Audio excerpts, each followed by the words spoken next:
Collections are structured data where you store content to display on your site.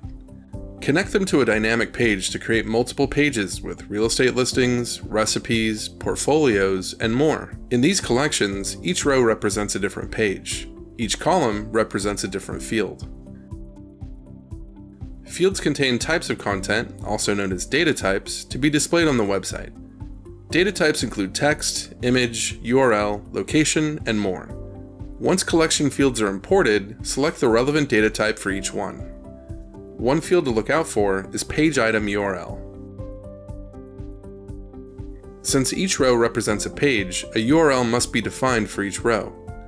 Page item URL does just that. Make sure to include this field in every collection.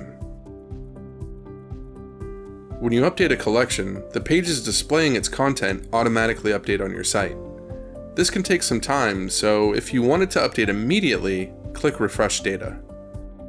So give it a try. Start building your first collection now.